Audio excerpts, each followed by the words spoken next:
Hoje é dia 16 de março de 2020 e estamos no meio do turbilhão, do terremoto chamado coronavírus.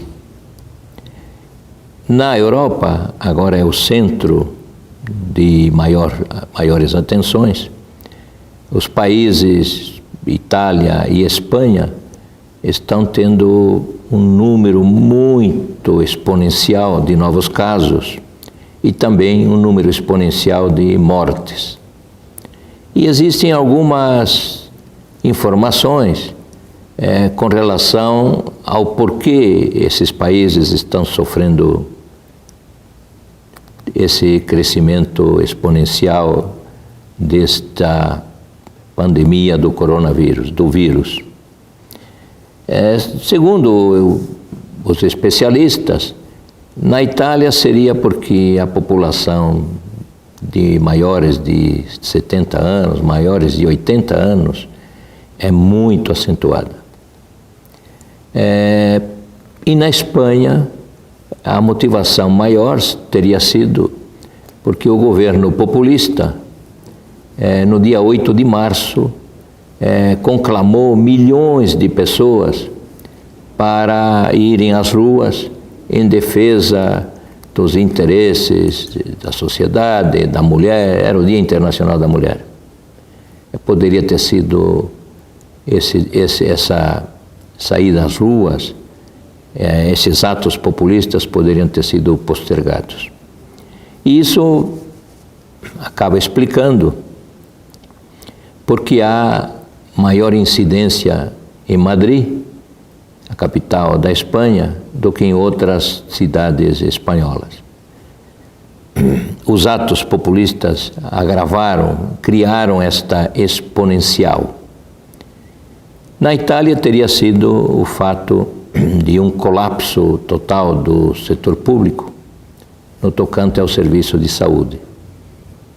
Já há, naturalmente, uma demanda por esse serviço de saúde e a oferta de leitos hospitalares não cresceu à medida que a demanda foi crescendo. A oferta cresceu de forma aritmética e a demanda por leitos hospitalares crescia a formas exponenciais. De 1 para 3, de 3 para 9, de 9 para 27 e assim por diante. Se não mais ainda preocupante. Tudo isto nos remete aqui ao caso brasileiro. Que medidas estão sendo tomadas com relação ao combate do coronavírus? Para evitar o colapso que está ocorrendo na Itália e o colapso que está ocorrendo na Espanha. Na Espanha há algo assim, um toque de recolher entre aspas. É um clima de guerra. Na Itália é a mesma coisa. As pessoas só podem sair às ruas para fazer compras, para ir na farmácia. Muitas empresas estão trabalhando à distância, escritórios principalmente. Mas as fábricas a pessoa tem que ir necessariamente. Aí temos a questão dos deslocamentos, das aglomerações nos metrôs, que devem ser totalmente evitadas. No caso brasileiro, a intenção é aplainar esta curva, em vez de ser uma exponencial, que seja uma geométrica, digamos, ou uma progressão mais leve. Com isso, nós teríamos menos contágios, menos pessoas infectadas ao longo de março e abril, relativamente aos países europeus, mas postergaríamos a questão até o mês de maio e junho. Me parece, segundo as opiniões que eu acabei lendo de especialistas, me parece que esta postura é extremamente boa e pode evitar, digamos, o colapso do sistema de saúde pública. É preciso não ter pânico, ter os cuidados necessários que os médicos estão dizendo, de lavar as mãos, de evitar os abraços, os beijos aos quais nós estamos acostumados e tomar uma série de medidas normais de evitar aglomerações.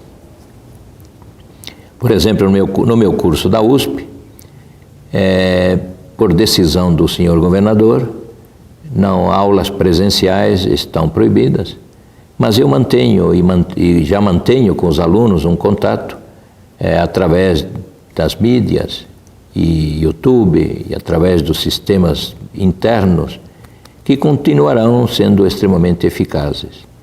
Gravarei as aulas e as colocarei para os meus alunos do meu curso lá na Universidade de São Paulo. Nada de pânico. Todo cuidado é fundamental para a saúde. Mas o pânico se instalou nos mercados financeiros internacionais, nas bolsas de valores mundiais, porque elas estão prevendo uma retração fantástica na economia mundial. Já há notícias hoje de que as previsões de crescimento da economia americana, que estão em 1,2% para este ano de 2020, poderão ficar em 0,4%. Estou lendo o relatório Focus aqui, e o motivo é a leitura do relatório Focus. Lembrando que a Bolsa hoje estava caindo quase 14% logo ao início do pregão. A quantos pontos vamos chegar, não sabemos. É provável que cheguemos ao piso que chegamos em 2008, mas ainda vamos ver altas e baixas muito elevadas nos próximos dias e nas próximas semanas. Do ponto de vista do crescimento da economia brasileira, o relatório Focus ele está sempre com um freio de mão puxado.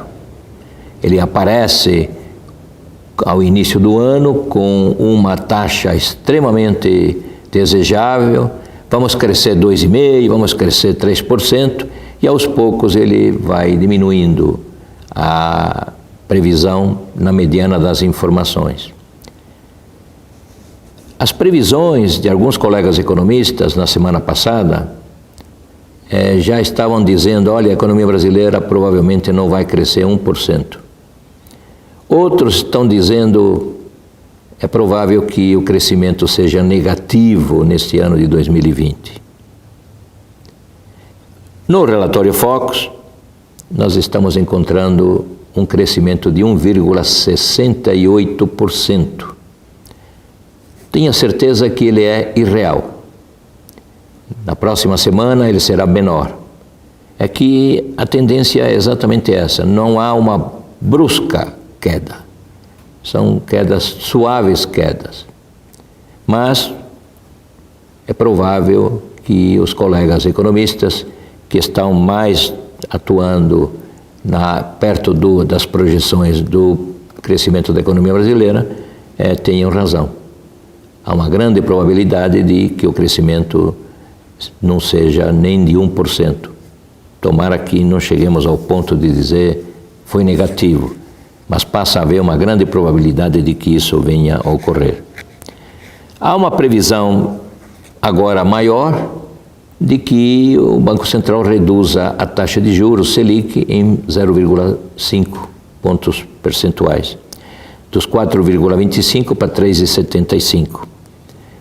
O Banco Central também, semanas atrás, diminuiu os compulsórios dos depósitos a prazo. São medidas que buscam aumentar a liquidez do sistema bancário.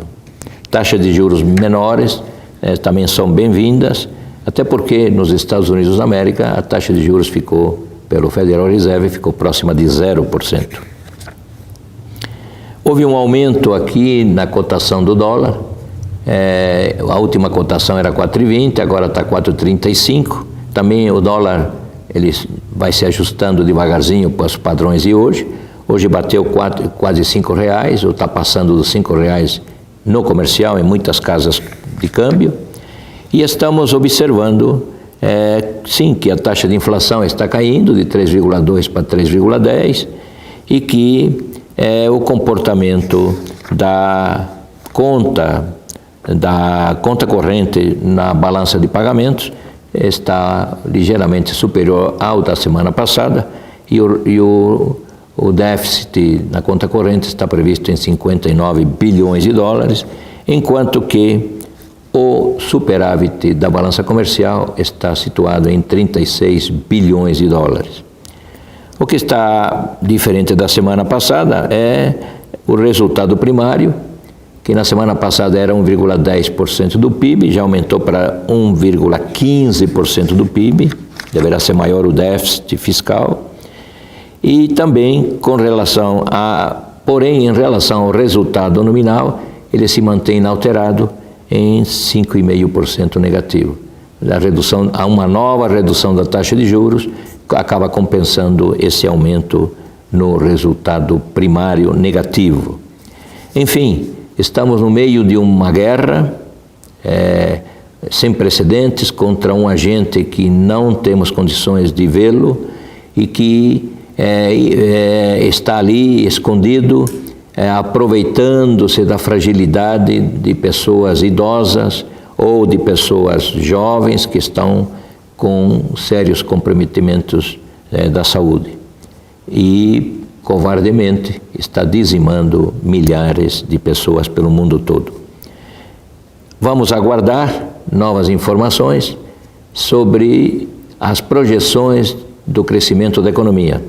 Lembrando a todos vocês que este Boletim Focus, você pode vê-lo quantas vezes você quiser no site, no YouTube, no site Ordem dos Economistas do Brasil.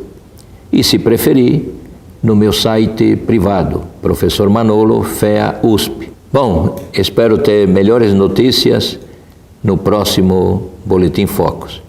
Mas nesse meio do caminho, estou gravando outras informações interessantes, que você pode vê-las no site YouTube Ordem dos Economistas do Brasil. Até o próximo Boletim Focus.